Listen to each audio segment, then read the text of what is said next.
Hey, and welcome back to the Business Hive podcast. I'm your host, Jess, here to spark actionable strategies and real breakthroughs that unleash your business's potential.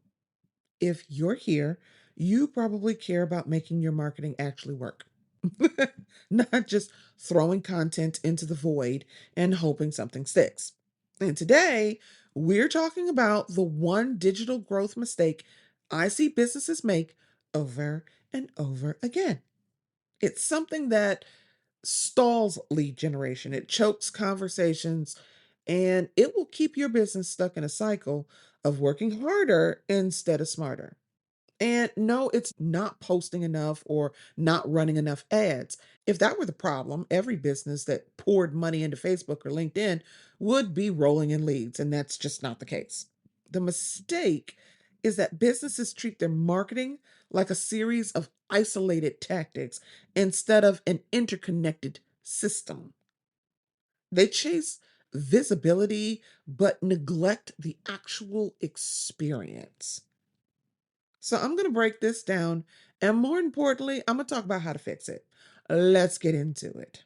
A lot of businesses think digital growth means doing more marketing, like posting more, writing more emails, more ads, launching all these different funnels. They think it's this endless cycle of busy work that feels like progress, but it actually isn't. If those activities aren't working together as part of a larger optimized system, then they're not going to get the results you want. Think of it this way. Imagine you're building a house, okay? And instead of following the blueprint, you just start adding rooms at random. A kitchen here, bathroom over there, hallway that leads to nowhere. Who do you get? You get a structure that technically exists, but it's not functioning. That's exactly how many businesses approach their digital growth. They're adding pieces, they're throwing social media posts in there and emails and ad campaigns, but they haven't designed how those pieces are interconnected in a way to move leads towards a sale. This really hits home for me because recently I decided that I may be interested in owning another home. Right now, I am an apartment dweller and I've owned a home before. The one thing that I found when I owned my home was that the purchase price of the home is only one expense. They don't tell you about all the other crap that you have to pay for, like the roof, like a brand new toilet, like a brand new water heater. My God, it added up. So I vowed personally that I would never buy another home again. When I bought my house, it was already 10 years old. That is the worst time to buy a house. Everything fell apart immediately when I moved in. But now that I've been in my apartment for a couple years, I'm starting to weary of it. I don't want to live around people. I don't want to share walls. I don't want to overlook the pool where everybody during the summer believes it's an okay thing to have a full fledged party in the middle of the night because it's the pool and it's hot outside. My God. So I started thinking about buying another house, but I don't want a house somebody's lived in. I actually think I want to build this time. I want to build something that is mine, set up the way I want it, small. I don't want a big house. I had a fairly large house before. I don't need all that. I'm not cleaning, heating, or cooling all that space. You hear me? Yeah. If you have a house, you know what I'm talking about. Okay. So I don't want that. But I also want some acreage. And I say that because I don't want neighbors. I can't be the only one that feels that way. I do not want neighbors. I don't want the kids that are next door. I am at that age where I'm like, get off my lawn, damn kids. I don't want it. So I want some acreage. I want to have a garden. I want to have some chickens because I don't want to have to run into this egg issue again. I want solar.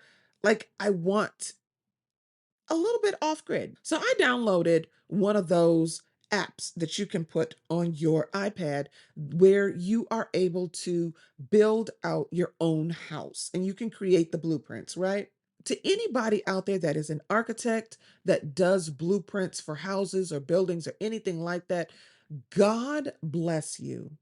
Because I promise you on everything, I did not know what I was doing. And when I say a hallway to nowhere, baby, I had a whole hallway to God knows where. The doors were small. But I'm like, okay, do I need a bigger door? Do I want a sliding door? All the different decisions it is not something that I needed to be doing by myself. Okay. It was not for the faint of heart. And I said all that to say your digital growth is the same thing. You are just pulling together things that you see on the internet or you read on a blog post, and people are telling you, oh, you should do this, you should do that. And should is great, but what will actually work for you? Here's what this looks like in real life, okay? You run a lead generation ad, but they're slow and clunky, and the follow up process causes you to lose prospects before they have a chance to convert. You post content on social media without a clear strategy to turn your audience into leads, leaving your potential customers engaged but without a direct path forward. These people are lost. You drive traffic to your website, but the website isn't optimized for conversions, meaning there's no strong call to action, there's no lead capture mechanism, just passive information. And then those visitors leave without taking any action. Your email campaigns feel so disconnected, failing to align with where the lead is in their decision making process, making it harder to move prospects closer to a sale. This isn't just inefficient. Y'all, it's expensive.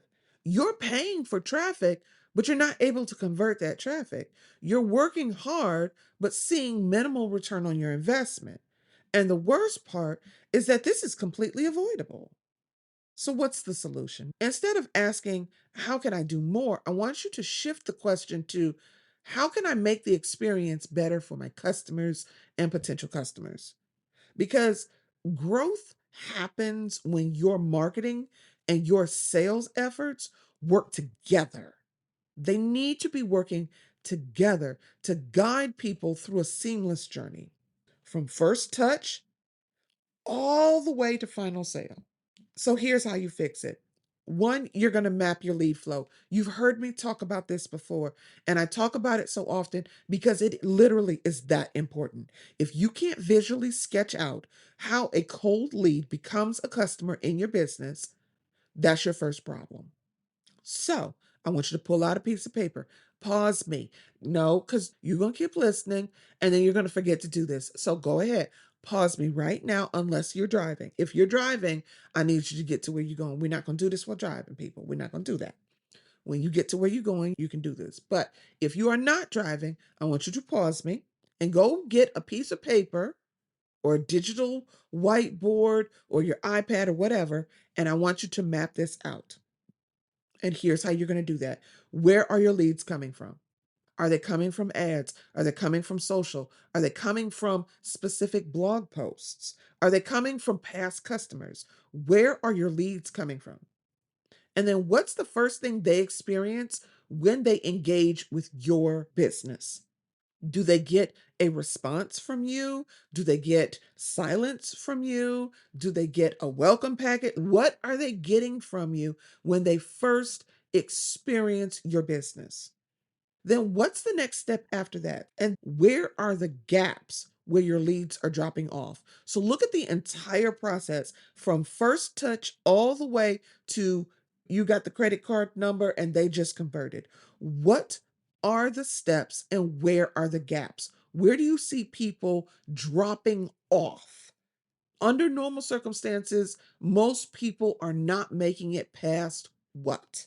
Once you see the gaps, you'll know where your system is breaking down. Then I want you to fix your follow up. So before you worry about more traffic, more visibility, or anything like that, I want you to fix your follow up process because your biggest growth potential is often the leads that are already getting into your company but not converting. So I want you to set up your automated responses so leads hear from you immediately. You literally have seconds to pull that lead into your process before they forget about you and move on. And the best way to do this is an automated response. But then you want to set up personalized follow ups based on what they actually engaged with. So, this is your second step. This is taking it a step further where you are personalizing your follow ups based on what it is that they did. Did they set up a one on one with you? Did they download an ebook? Did they take one of your assessments? What did they do? And then I want you to nurture leads in a way that makes sense. Don't just blast the same email to everyone. You know that I've said previously that you need to be segmenting your audience. So, based on those segmentations, you need to engage and nurture those leads in a more personalized manner, based on their pain points, based on who they are, based on shared characteristics. Next, I want you to optimize your conversions, not just optimize your traffic. So if you're spending money to drive traffic, but your website or your landing pages or your emails are not designed to convert, you are throwing money away. Every lead touch point should have a clear call to action. What's the next logical step for them to take? I want you to think of everything that you do as a process. Step one, step two, step three. I want you to remove friction. If booking a call or signing up for something or making a purchase feels like work to your customers, they are not going to do it. You have to make everything completely effortless, even if that means you need to make forms shorter. And then, last but not least, I want you to test and tweak.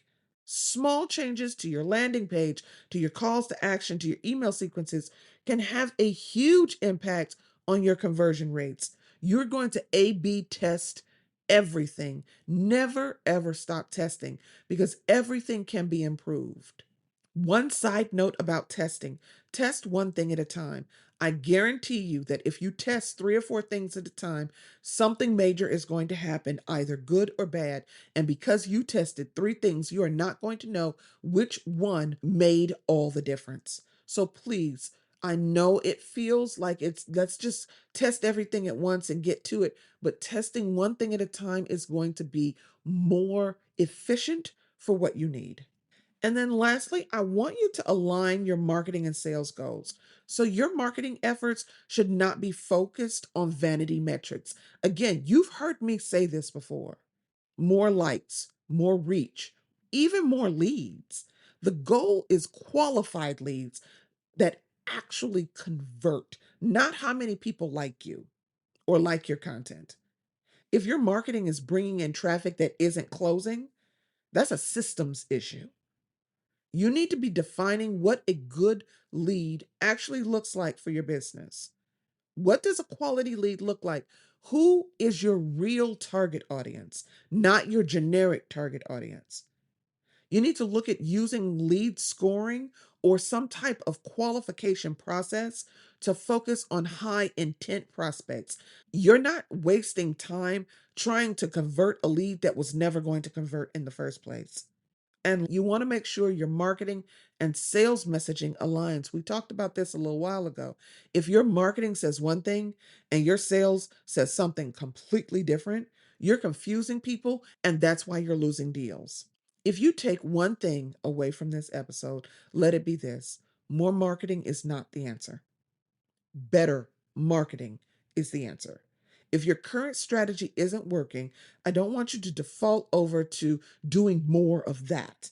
I want you to look at the gaps, look at the inconsistencies, and fix the experience.